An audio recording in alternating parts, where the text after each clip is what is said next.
गरीब भाई की अमीर बहन। किशोर और पिद्दी दो भाई बहन थे।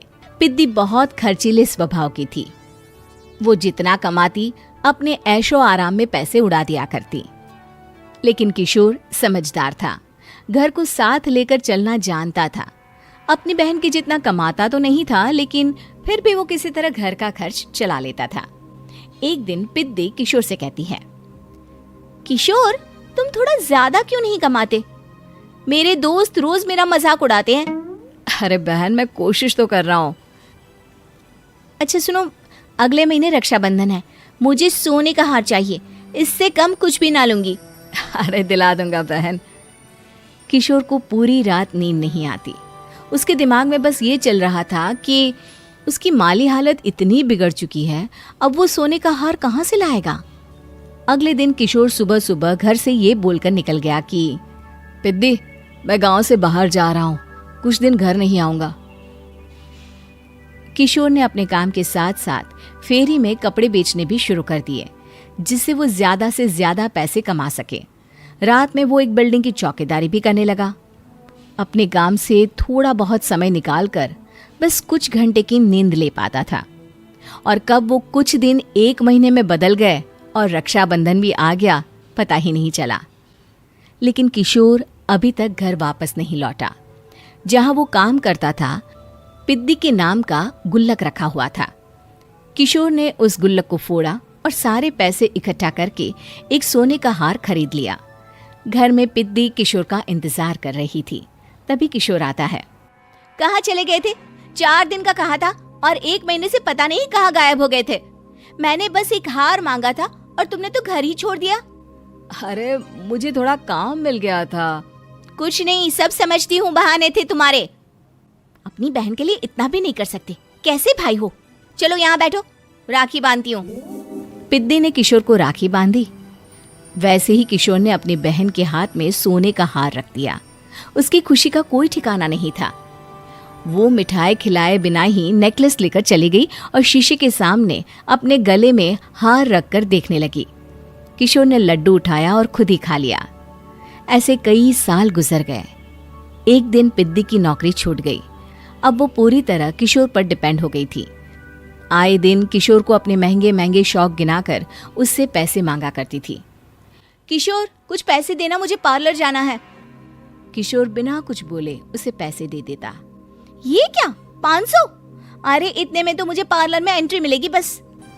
अच्छा, देता हूँ ना ज्यादा। अरे कैसे भाई हो, अपनी बहन के लिए इतना भी नहीं कर सकते। किशोर ने जेब से 2000 का नोट निकाला और उसे दे दिया। किशोर गरीबी में रह लेता था, लेकिन अपनी बहन को कभी कोई कमी नहीं होने देता था।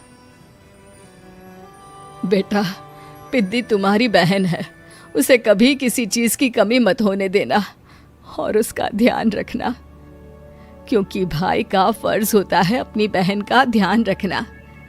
किशोर ने माँ की कही ये बात हमेशा के लिए याद कर ली थी। शायद माँ की इसी बात की वजह से किशोर पिद्दी की हर जिद पूरी करता चला आ रहा था। किशोर, आज मैं अपने दोस्तों के साथ पार्टी करने जा रही हूँ, मुझे कुछ पैसे दो ना। किशोर पिद्दी को समझाता है, लेकिन पिद्दी नाराज होकर चली गई और अपने कमरे में सुबक सुबक कर रोने लगी। किशोर अपनी जेब से कुछ पैसे निकालता है और पिद्दी को दे देता है।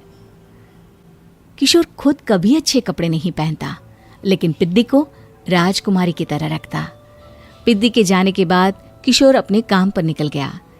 एक तरफ पिद्दी अपने दोस्तों के साथ मस्ती कर रही थी, तो वहीं दूसरी तरफ किशोर पैसे कमाने के लिए कड़ी मेहनत कर रहा था। कुछ और दिन ऐसे ही बीत गए। एक दिन पिद्दी एक लड़के को लेकर घर आई और उसे किशोर से मिलवाया। किशोर, मुझे इस लड़के से शादी करनी है, लेकिन इनके मम्मी पापा बोल रहे हैं कि उनको दहेज में एक कार चाहिए, तभी वो मेरा और पंकज का रिश्ता कबूल करेंगे। लेकिन बहन, कार खरीदना कोई सब्जी खरीदने के बराबर तो नहीं है। अरे कैसे भाई हो तुम, अपनी बहन के लिए इतना नहीं कर सकते? देखो, मैं ज्यादा इंतजार नहीं कर सकती, तुम्हें 1 साल में मेरे लिए कार खरीदनी ही होगी। अच्छा पंकज, एक काम करो, कल तुम अपने माता पिता को घर बुला लो, मैं उनसे तुम्हारे और पिद्दी के रिश्ते की बात कर लेता हूँ। अगले दिन किशोर के छोटे से घर में पंकज और उसके माता पिता आते हैं। बेटा, तुम्हारी बहन ने हमारी शर्त तो बता ही दी होगी। जी बेटा, तुम तो इतने छोटे घर में रहते हो, दहेज कहाँ से लाओगे? मैं अपनी बहन की खुशी के लिए सब कुछ कर सकता हूँ। पंकज और पिद्दी का रिश्ता तय हो जाता है। किशोर अब अपनी क्षमता से 4 गुना ज्यादा काम करने लगता है। सुबह सबके घरों में न्यूज़पेपर फेंकता, दिन में मजदूरी करता और रात में चौकीदारी करता। खूब मेहनत करके किशोर ने अपनी बहन की शादी के लिए पैसे जुटा लिए। उसने अपनी बहन के लिए कार खरीद ली।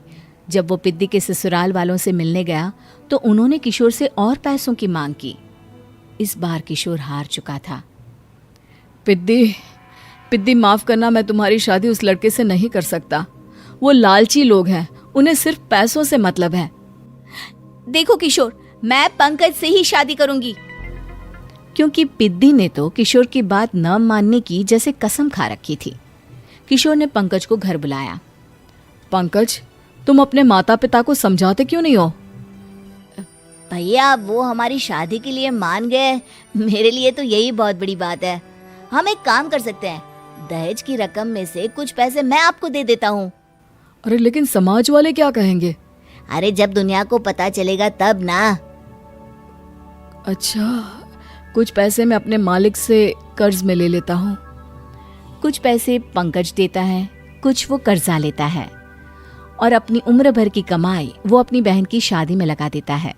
आखिर में पंकज और पिद्दी की शादी हो जाती है। पिद्दी की विदाई के बाद किशोर बिल्कुल अकेला पड़ जाता है। अब उसका कमाने में भी मन नहीं लगता। उधारी वाले रोज घर में आकर बैठ जाते हैं। अरे किशोर, अब तो पिद्दी की शादी को 5 साल हो गए, अब तो हमारा पैसा लौटा दो। चाचा, पिद्दी के जाने के बाद किसी भी काम में मन नहीं लगता। अरे तो हमारा पैसा कैसे वापस मिलेगा?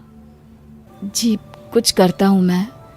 किशोर के ऊपर बहुत सा कर्जा चढ़ गया था, इसलिए उसने तय किया कि वो ये घर बेचकर सबके पैसे लौटा देगा। अगली सुबह शहर के किसी साहूकार को उसने अपना घर बेच दिया और सबके पैसे लौटा के वो गांव छोड़कर चला गया। पिद्दी ने शादी के बाद कभी अपने भाई का हाल तक नहीं पूछा। किशोर को फर्क नहीं पड़ता था, बस ससुराल में उसकी बहन खुश है ये जानकर उसे खुद की खुशी मिलती थी और ये सोचकर कि उसने माँ से किया हुआ वादा पूरा कर दिया।